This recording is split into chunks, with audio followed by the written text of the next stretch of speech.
House Republicans are currently holding a closed-door meeting on Capitol Hill to decide their next nomination for Speaker. And per reporting on what's going on inside that room, we're already down to 6 representatives. Pete Sessions is out of the Speaker's race after the first secret ballot vote. And apparently Whip Tom Emmer of Minnesota is the top vote getter. Now, Emmer is challenged by remaining Representatives Jack Bergman of Michigan, Byron Donalds of Florida, Kevin Hern of Oklahoma, Mike Johnson of Louisiana, and also Representative Austin Scott from Georgia. And I think this is just in a couple of minutes ago. I think Bergman was eliminated after the second round of voting. So Freedom Caucus leader Matt Gaetz took to Rumble this week to deliver this message on the ongoing speaker crisis. It is not only verboten, it's quite literally against the law to talk about fundraising and donations. You have to do that across the street. You can't do it in the Capitol building. Astonishingly, I watched former House Speaker Kevin McCarthy make the case on Meet the Press that what's most important when evaluating a potential candidate for Speaker is not just how they will lead inside the Capitol building. It is what they will do across the street for the lobbyists and special interests. Take a listen. This is not a moment in time to play around with learning on the job. We need someone who understands how to do this job.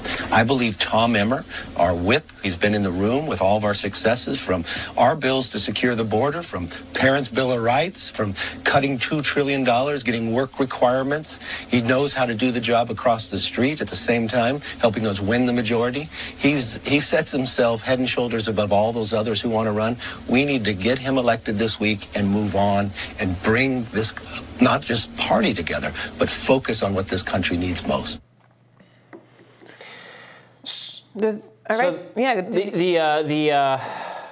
think the perceived to be most establishment candidate in the race currently is the one who did get the most votes, Tom Emmer. I'm seeing a lot of dissatisfaction from Trump conservatives on social media about that. So the thing about this process is, so this is behind closed doors, this is secret ballot.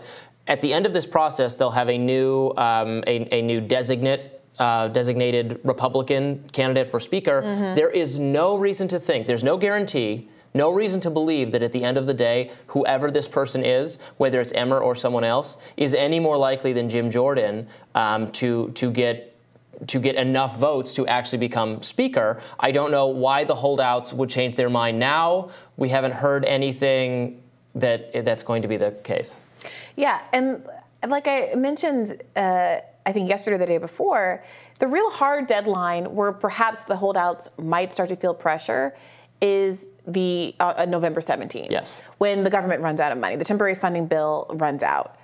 Until then, they have no incentive to stop playing games or to stop using this as an opportunity to do what Matt Gaetz was doing in the clip we just watched, which is to point out some of the hypocrisies of Congress and to talk about how some of these candidates are openly advocating for themselves by saying, I'm the guy who's going to be good with lobbyists. That's exactly the kind of thing that got him booed, by the way, I think in a really great moment for Matt Gaetz, booed on the House floor by his colleagues when he pointed out how much corruption exists in Washington. So, yeah, I don't know what they're doing. This seems like a big time-wasting measure unless they have gotten some commitments from the holdouts a priori. Otherwise, why are you doing these secret ballots to begin with? It's just fun to hold votes. They're like playing Mafia or Werewolf, One Night Werewolf back in the Republican quarters just for the fun of it. No, I mean, the fundamental divide does not sound like it's been bridged. That, again, especially if it ends up being Tom Emmer, who, again, what was this all about if that figure just ends up being the Speaker? Honestly, that would in some ways validate criticisms of Matt Gaetz that it's a personal feud with Kevin McCarthy for supporting the ethics investigation into Matt Gaetz. That will seem more likely if another establishment Republican figure gets to take over. It just couldn't be McCarthy himself. So probably the Gaetz faction, again, needs to agitate actually for one of their own, for a Jim Jordan type figure. Maybe that could be Byron Donalds instead or as well, but I don't think it can be Emmer. And then if it is the Jim Jordan type figure, not Jordan himself, but the someone from the Freedom Caucus or Gaetz Wing or whatever you're going to call it, what we know is that some of the establishment Republicans are going to utterly reject that choice. So again, there's no reason to think this dynamic is going to change. Yeah, AOC in fact weighed in on the possibility that Byron Donalds could be nominated as Speaker of the House. She was not complimentary of this particular choice. She said he's only served one term in the U.S. House of Representatives. The last thing he did in the Oversight Committee was attempt to submit falsified evidence to an impeachment hearing.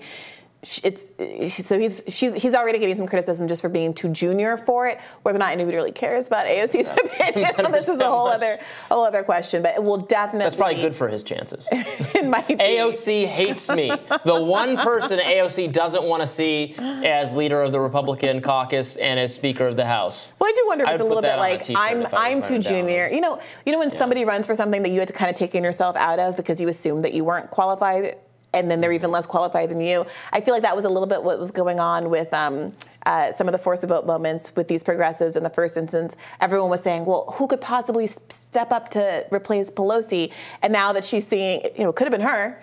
And now that she's seeing that someone like Byron Donalds is throwing his hat in the ring, maybe there's some resentment. Or Hillary Clinton, when she said, oh, I'm too old to run for president again after 2016, and then saw Trump and Bernie and Biden and everybody else take another lap. I can understand that resentment, but that's just really not about you right now. She wasn't too old to run again. She was too unpopular to run again.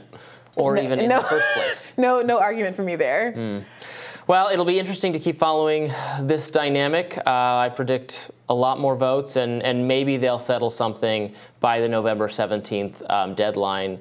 Of course, I think they can also just empower the interim chair and have a deal go forward on the spending situation without actually electing a new House Speaker. Yeah. I would bet I wouldn't bet a lot of money, but I would bet that that's the most likely. Yeah, especially if they can really constrain the powers in a limited way. I mean, I do think another inflection point here is the $105 billion that Biden has requested for Israel and Ukraine and the border wall. I think the idea is Biden's trying to say, oh, you want your border funding? You think there's a real crisis that you want to run on at the border? You think I saw, new kind of right-wing reports, Hamas is coming through our southern border. Okay, if you really are concerned about those sorts of things, then you would need to vote this funding package through. But this is, again, exactly what Matt Gaetz is frustrated by. Right, the idea he wants that you're to vote bundling on all those this individual stuff. things. Republicans want to vote on a border wall and maybe not necessarily funding for Ukraine. This is exactly why we need to empower individual members to for votes to be on these individual things, and then we can find out what's popular in Congress and what's not. Right now, we just have to take whoever the leaders is their word for it. Exactly. We'll have more Rising right after this.